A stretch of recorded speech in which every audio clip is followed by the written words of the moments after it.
The war had ended, but the planet still burned. Ash fell like snow over the broken city of Valor Prime, once the shining capital of the alien empire. Now it was nothing but ruins and twisted metal. The skies were red, the ground black with the remains of battles fought too long and too fiercely. Sergeant David Hale walked through the wreckage alone, his armor cracked and scorched from plasma fire. He had fought for 3 long years in the human-Valari War, and now he was one of the few survivors on the surface. His squad had been ordered to sweep the ruins and make sure no hidden enemies remained. But the enemy was gone. Only silence and death were left. He held his rifle loosely as he moved between fallen towers and burned-out ships. Every step crunched on glass and bone. The smell of smoke and metal filled the air. His radio hissed with static. No one was answering. His unit had likely pulled out already, leaving him behind in this dead place. Still, David kept walking. He had seen enough destruction to last a lifetime. The Valari had been fierce, tall, graceful, and cold. They had called humans barbarians, yet both sides had left nothing but fire in their wake. He couldn't even remember what the original reason for the war had been. Territory, fear, pride. It all felt meaningless now. He passed a shattered transport vehicle and heard something faint. A soft sound that didn't belong in the silence. He stopped, holding his breath. It was a cry, a small, weak cry like a child's. David turned his head slowly. The sound came from beneath a collapsed piece of building wall. Moving carefully, he lowered his rifle and pushed aside chunks of broken stone. The cry grew louder, frightened and thin. Then he saw her, a small Valari child, maybe 5 or 6 years old, crouched under the rubble. Her pale blue skin was covered in dust, and her delicate silver eyes were wide with terror. She had the thin, ridged ears and faint markings of her species. She looked so fragile, so out of place in this graveyard of war. When she saw him, a human soldier in black armor, she screamed and tried to crawl away. "Hey, hey," David said quickly, lowering his weapon and raising his hands. "It's okay. I'm not going to hurt you." She didn't understand his words, but she stopped moving, watching him with fear. Her breathing came fast and she trembled. David took off his helmet, revealing his tired, dirt-covered face. "See, no mask. No threat," he said softly, pointing to himself. "Human friend." The child said nothing. Her small hands clutched a piece of cloth, probably from her destroyed home. Her eyes were filled with tears. David knelt slowly and moved one piece of rubble aside, then another. The air was thick with dust, making him cough. Finally, he managed to pull her free. She was shaking badly and had a small cut on her leg. "Easy now," he murmured, taking out a small medical patch from his pouch. He wrapped it around her wound, careful not to hurt her. "You're safe." She blinked up at him, confused. He knew she didn't understand his language, but she seemed to sense his kindness. For a moment, David saw something else in her face, his own daughter, Mia, who had died 2 years earlier when the Valari bombed Earth's colony on Vega 3. The memory hit him like a knife. His daughter had been just this small, just as scared. He swallowed hard and looked around. "You can't stay here," he said quietly. "Come on." The child shook her head, hugging herself. She looked too weak to move.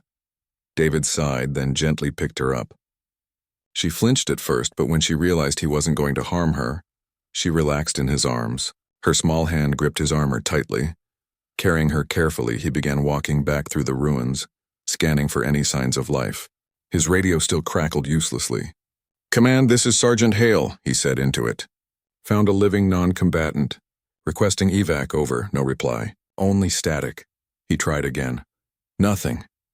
"Guess it's just you and me, kid," he muttered. The child tilted her head at his voice, curious. David smiled a little. "Yeah, I talk too much, huh?" They walked for nearly an hour through the ruins. Every so often she would point weakly at something. Broken statues, fallen banners, the remains of her people's world. He didn't know what to say. What comfort could he give to a child who had lost everything? Finally, he found a half-collapsed building that looked stable enough to shelter them. He set her down and started a small emergency heat pack to warm the air. She watched him silently, still hugging the piece of cloth she carried. David offered her a ration bar. She sniffed it suspiciously, then took a tiny bite.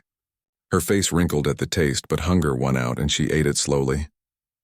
David laughed softly. "Yeah, I don't like those either." When she finished, she curled up beside him, too exhausted to keep her eyes open. Within minutes, she was asleep, her small form shivering under his coat. David sat there looking at the sleeping child, feeling a strange mix of peace and sadness. He knew what he had done was against orders. The treaty between their species was still fragile. Keeping an enemy child alive could get him court-martialed or worse, but he couldn't bring himself to care. He remembered the last message his wife had sent before she and their daughter were killed. "Promise me, David, no matter what happens, stay kind." He had failed many times, but maybe just this once he could keep that promise. Outside, the night deepened.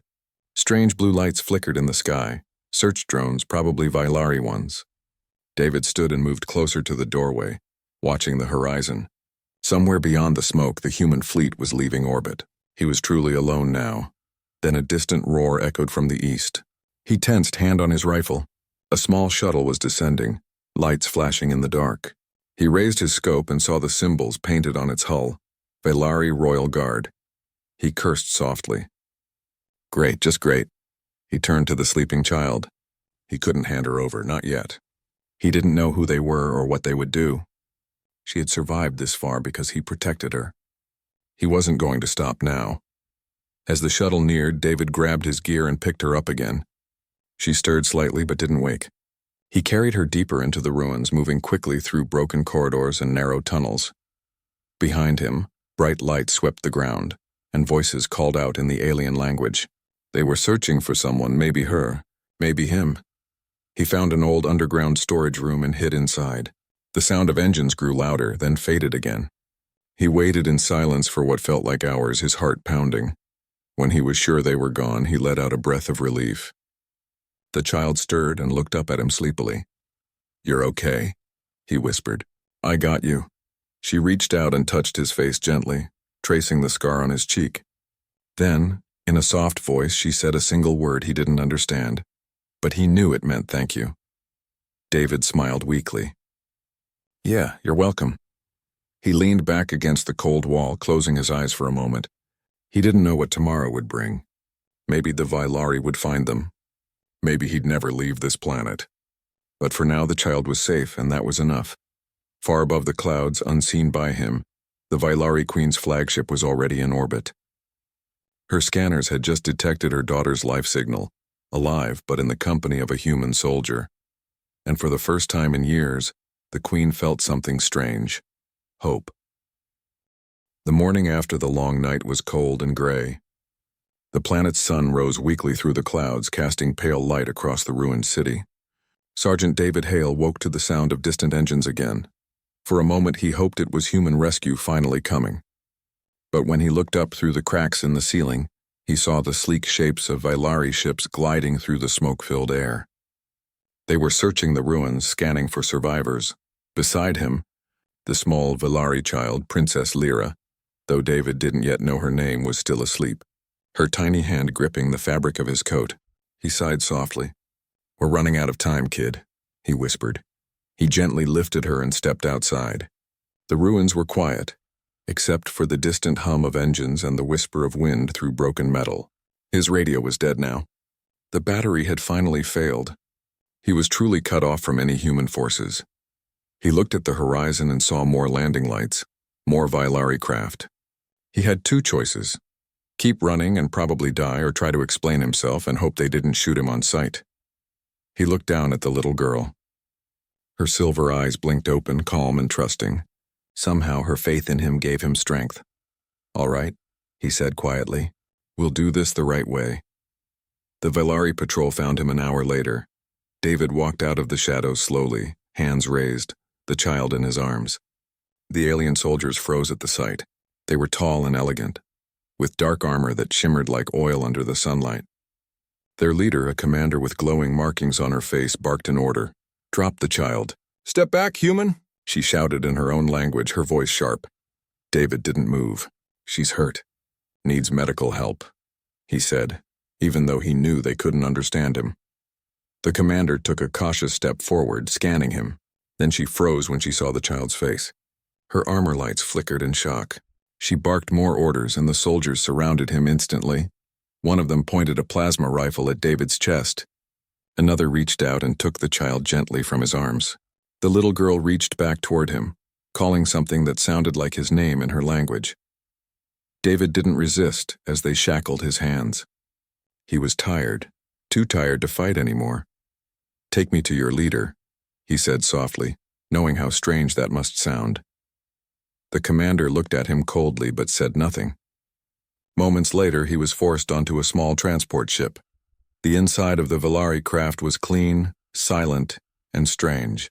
The air smelled faintly of flowers and ozone.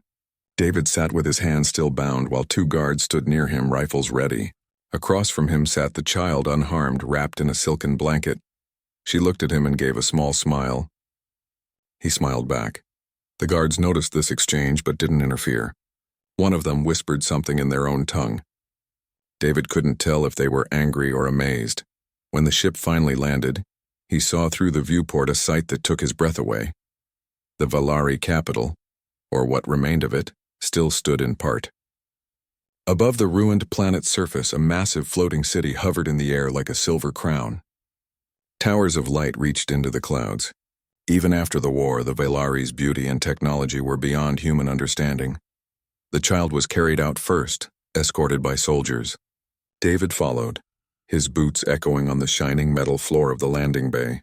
Every alien eye in the room turned toward him, their enemy, standing alive among them, holding no weapon. He was led through long corridors filled with glowing walls and strange alien script. Finally, the doors opened into a vast hall. At the end of the hall stood Queen Marina of the Valari Empire. The queen was tall, graceful, and carried herself with quiet power. Her skin shimmered faintly with silver light, and her long hair floated as if touched by wind that wasn't there.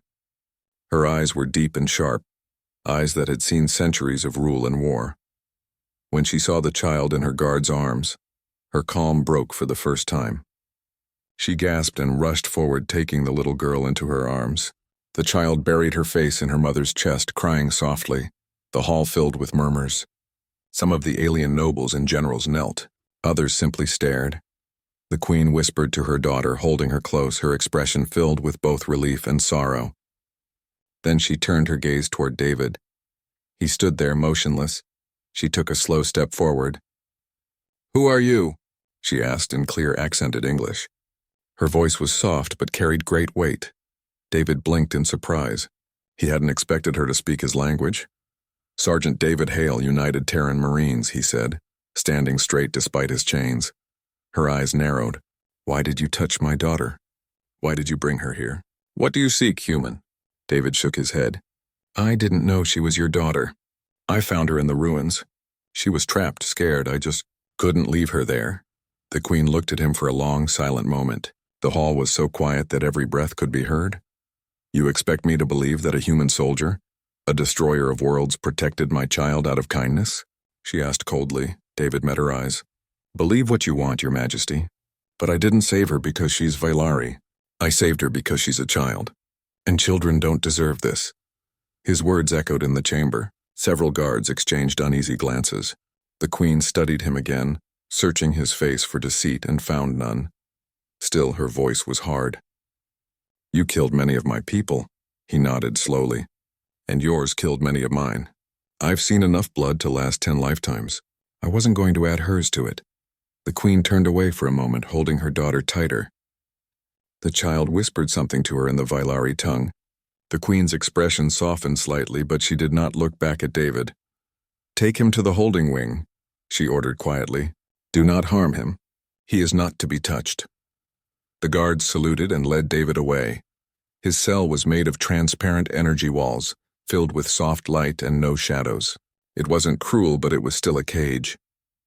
He sat on the floor, resting his head against the wall.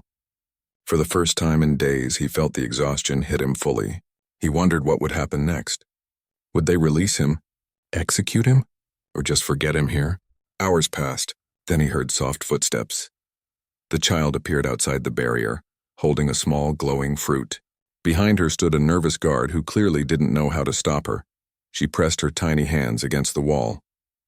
"David," she said carefully, her accent thick but her smile bright. David blinked. She had learned his name. He smiled gently and touched the wall where her hands were. "Hey, you're safe now," She nodded and placed the fruit on the floor near the wall before the guard took her away. Moments later, the Queen entered. David stood up slowly. She said nothing for a while, just watching him through the energy wall. Then quietly she asked, "Why do humans fight so fiercely for what they love?" He looked at her, surprised by the question. "Because we know how it feels to lose it," he said. The Queen's eyes flickered with emotion, but her tone stayed calm. "You risked your life for a child who should have been your enemy. That is not what I expected from your kind." David gave a small shrug. "Maybe you never met the right kind of human." She turned to leave, but paused at the door. "Until I decide what to do with you, you will remain here. But know this, Sergeant Hale. Your actions have already confused my entire court."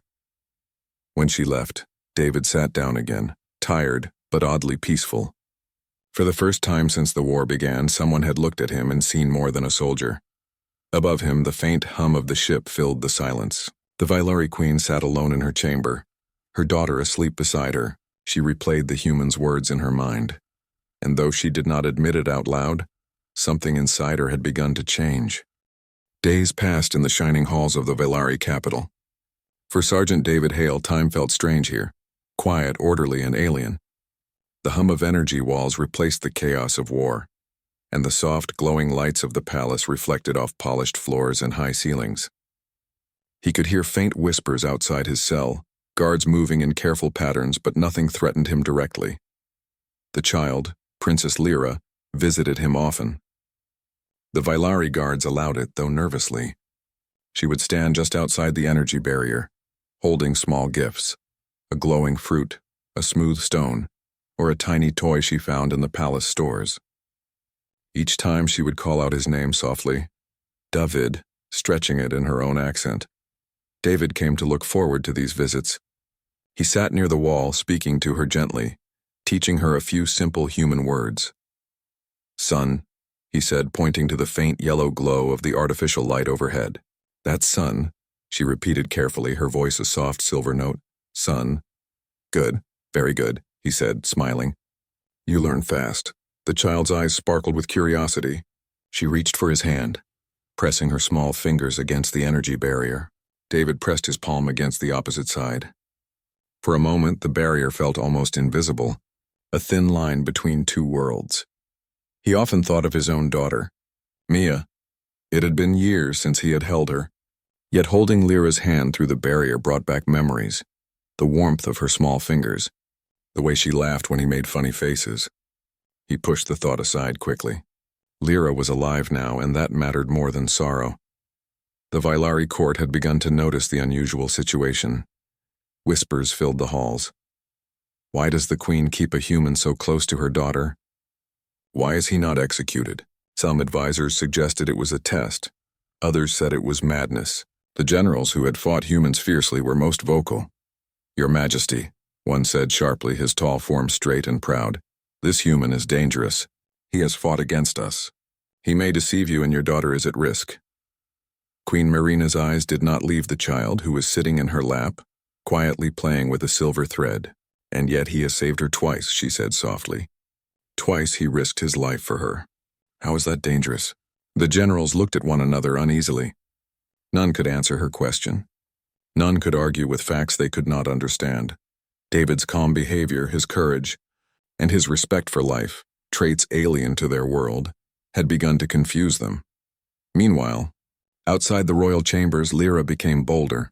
She would hum tiny songs she had learned from David, though she did not know the words.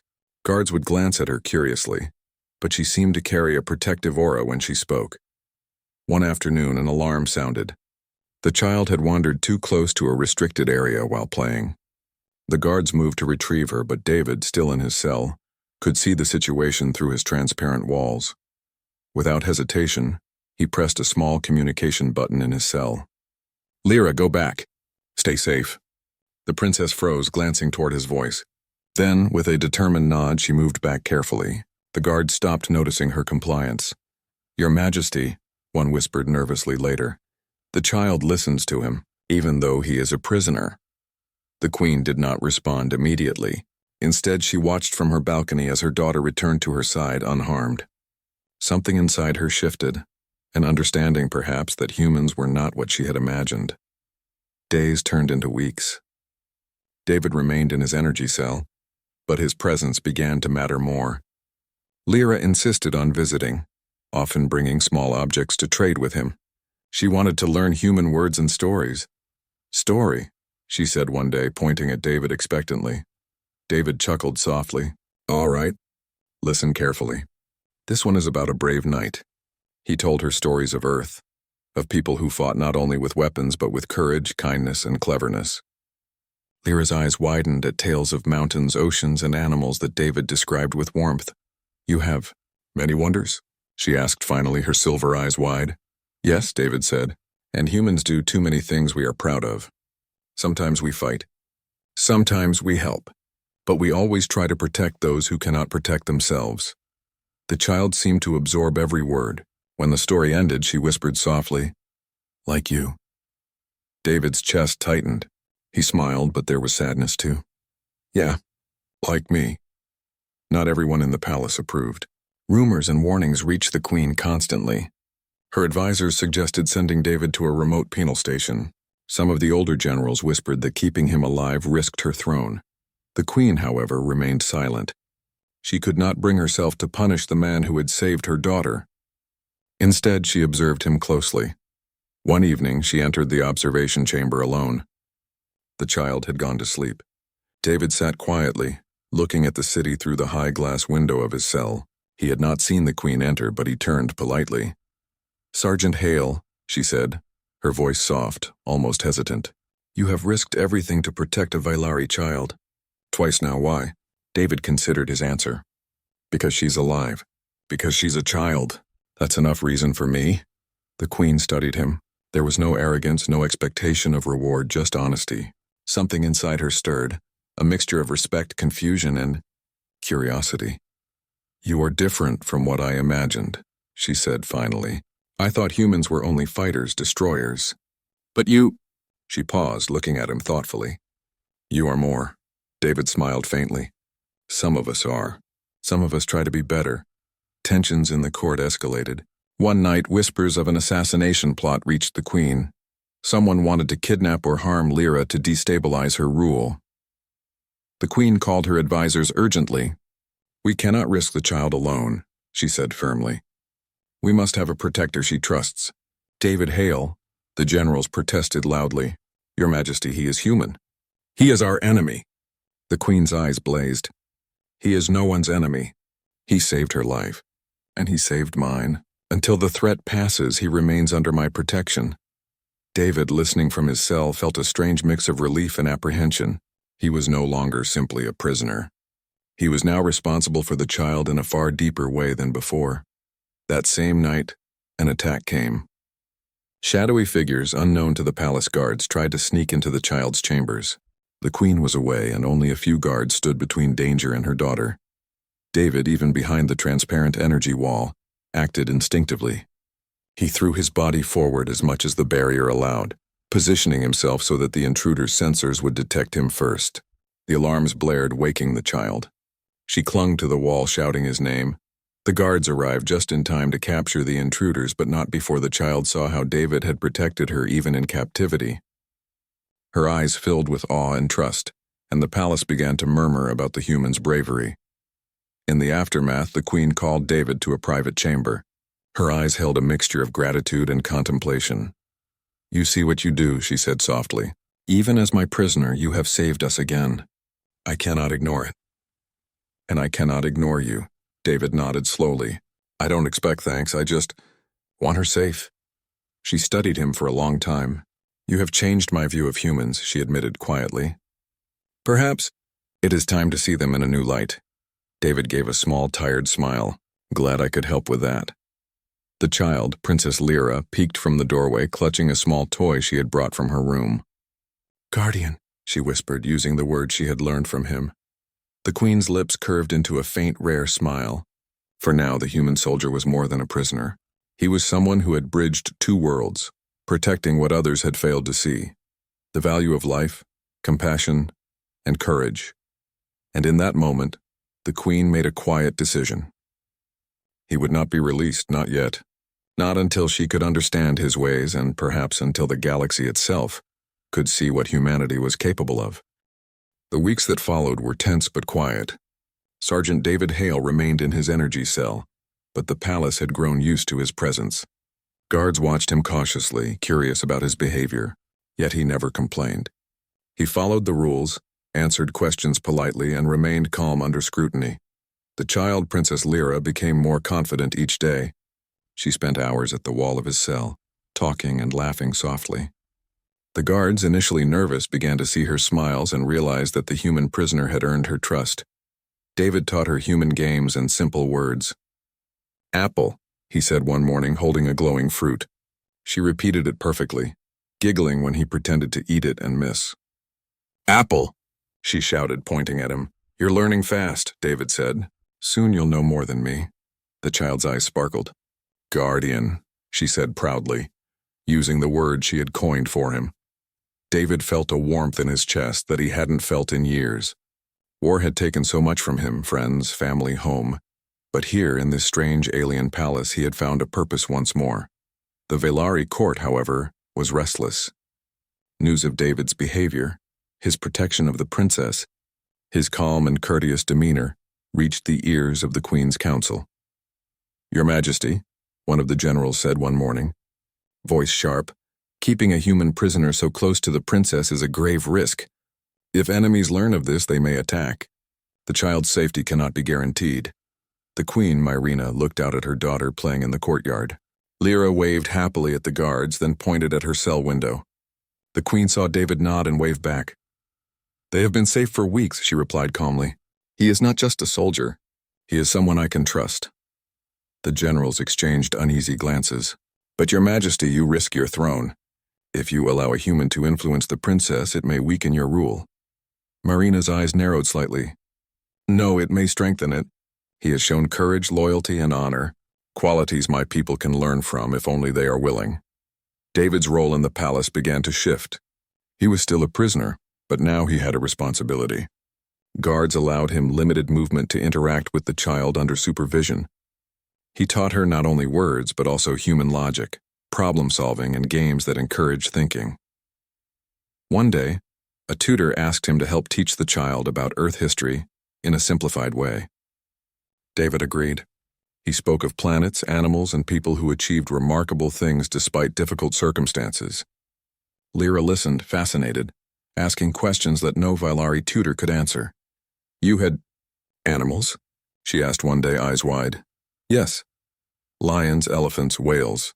They live in places you would never imagine," David explained. The child's eyes sparkled with wonder. "I want to see them," David smiled. "Maybe someday. But for now you can learn about them." Evenings were quiet, but danger never fully disappeared. One night alarms blared throughout the palace. David's cell was shaken lightly by energy pulses from security systems.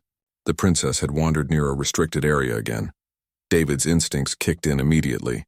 "Stay where you are," he shouted through the communication channel. The child froze, looking toward the wall. David positioned himself as best he could to intercept any potential threat.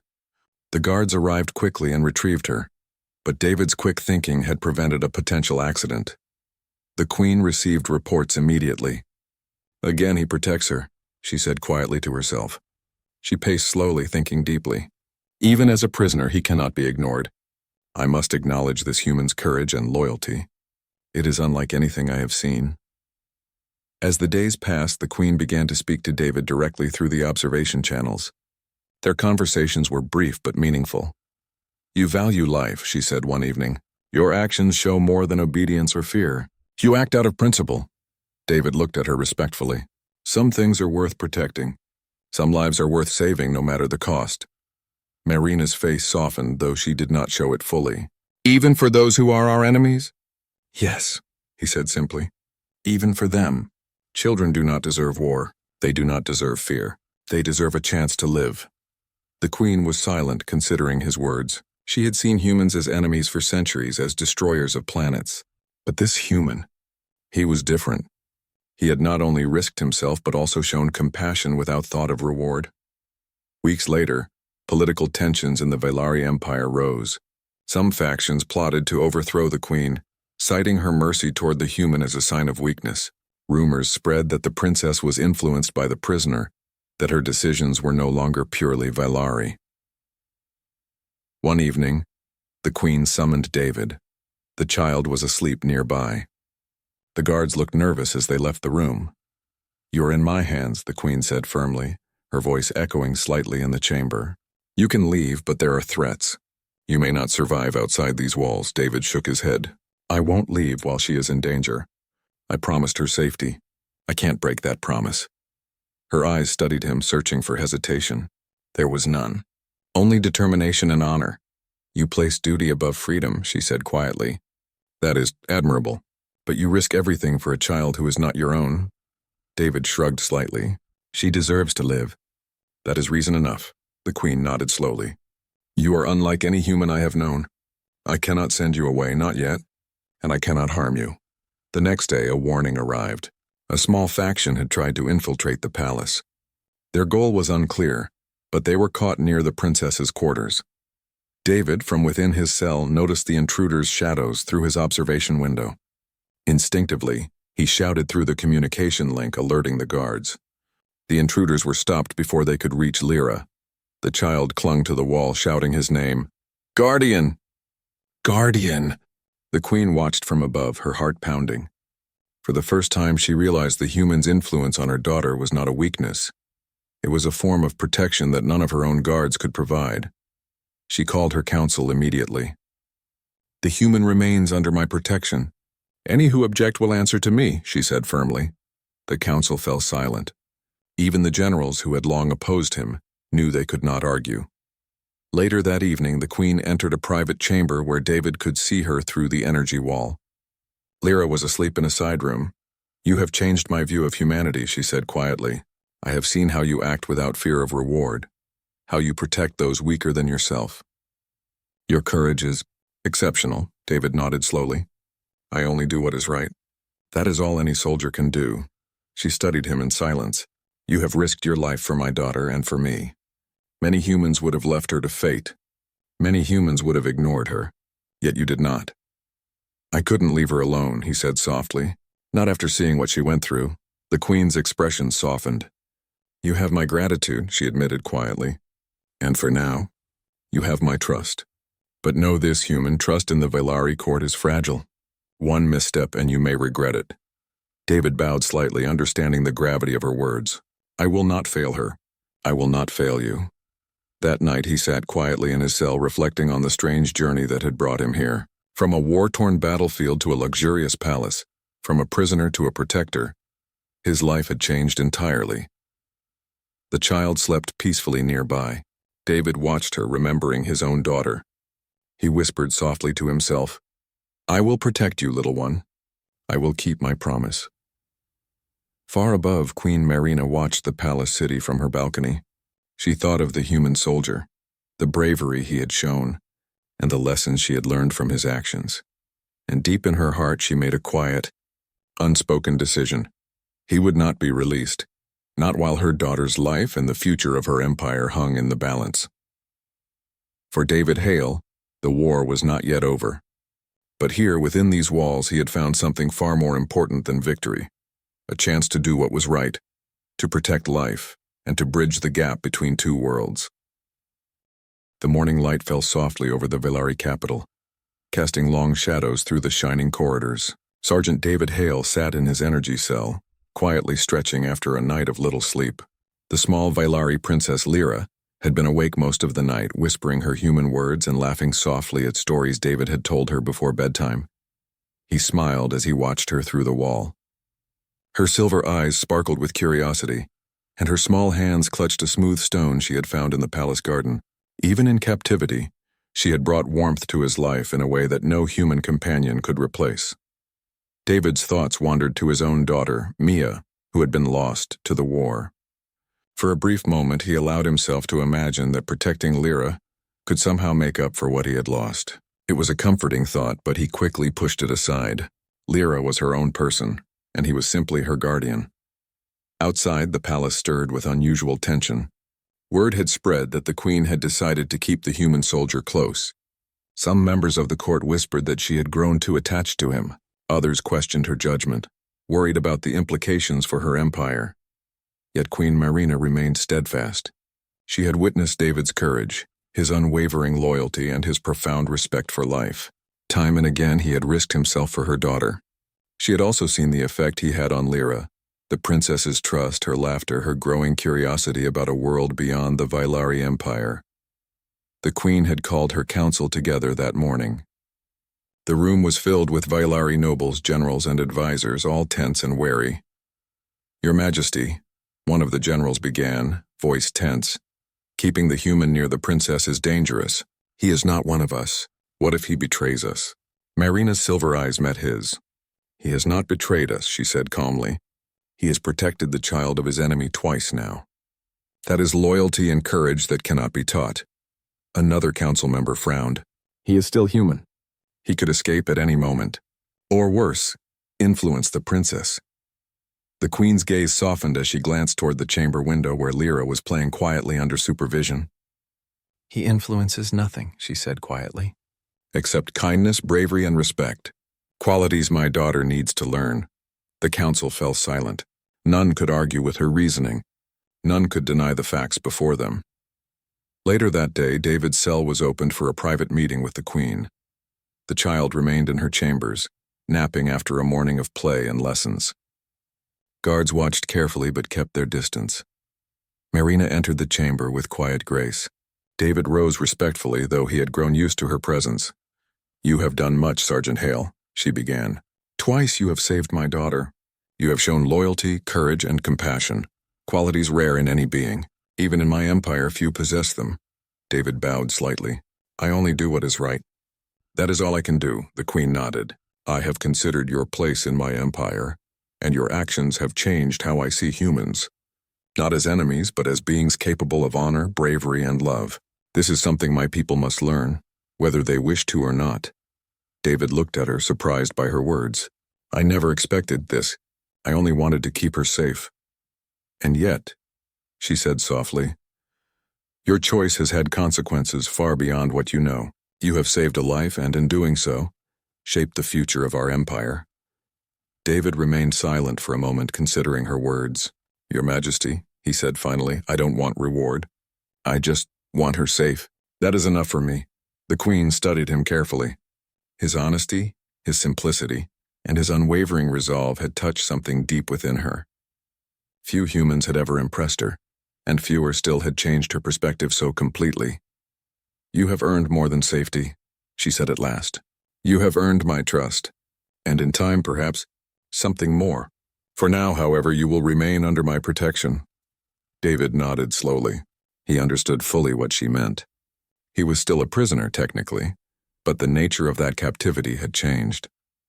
He was no longer simply a human soldier captured by the Vylari. He was a guardian, someone the queen trusted with the life of her heir. The child, Princess Lyra, woke shortly after the meeting. She ran to the energy wall, smiling and calling out, "Guardian! Guardian!" David knelt and placed his hands against the barrier. "Hello, little one," he said softly. She pressed her small palms against the wall, mirroring his gesture. "You stay?" she asked, eyes wide. "Yes," he said gently. "I will always stay as long as I can keep you safe." Lyra giggled and clutched the small toy she had brought.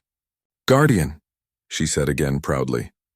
The queen watched silently from a distance, a small smile on her face. Even in her centuries of rule, she had rarely seen a bond like this, between a human soldier and her daughter. It was strange, powerful, and undeniable. The days that followed were peaceful, though the palace remained on alert. The queen had stationed additional guards around the child's quarters, but she allowed David to continue teaching and protecting her. The court gradually came to accept his presence. Some still whispered, but the power of his actions could not be denied. David's presence also brought a subtle change to Lyra. She was braver, more confident, and more curious about the world beyond the palace. She asked more questions about Earth, about humans, and about life in other worlds. David answered as best he could, sharing stories, games, and lessons that went far beyond mere survival. One afternoon, while walking in a private garden under supervision, the child stopped and looked at him. "Guardian," she said softly, Like you? David's heart tightened. I like you too, Lyra, he said, keeping his voice gentle. More than you know. The Queen observed from her balcony, hidden but attentive. She felt a mix of emotions, pride, relief, and a subtle admiration. This human, once her enemy, had become indispensable. She realized that she could never allow harm to come to him, nor could she send him away while he remained vital to her daughter's life and the future of her empire. Weeks passed, and the Queen made her decision official. In a private council meeting, she addressed her advisors and generals. Sergeant David Hale will remain under my protection, she declared. He is no longer merely a prisoner. He is a guardian, a teacher, and a symbol of the courage that all beings can aspire to. The generals looked uneasy, but none dared challenge her. She had spoken with authority and clarity. The human had proven himself, and that proof was undeniable. She added softly, so that only a few could hear. And one day, perhaps, he will become part of this family, not by blood, but by trust and honor. David continued his duties quietly, never seeking recognition. Each day he spent time with the child, teaching, guiding, and protecting her. Lyra thrived under his care. The Queen's trust in him grew, and the court slowly adapted to the new reality. In the quiet moments, when the child slept or played elsewhere, David would sometimes look out over the floating city, thinking of Earth, of home, and of the strange twists of fate that had brought him here. He had lost much in the war, yet he had gained something far more meaningful, a chance to do what was right, to protect life, and to forge a bond that transcended species and history. One evening, the Queen visited him privately again. Lyra was asleep nearby, her small body peaceful and safe. Myrina studied David, her expression soft. You have done more than I expected, she said quietly. You have shown me a side of humans I had never seen. Courage, honor, compassion, even love. David bowed his head slightly. I only did what I had to do. That is all. Myrina's lips curved into a small smile. No, David Hale, you did more. You changed my heart. You changed the way I will rule. And perhaps in time you will change the galaxy. David looked at her, understanding the weight of her words. I will try, Your Majesty, she nodded. And that will be enough.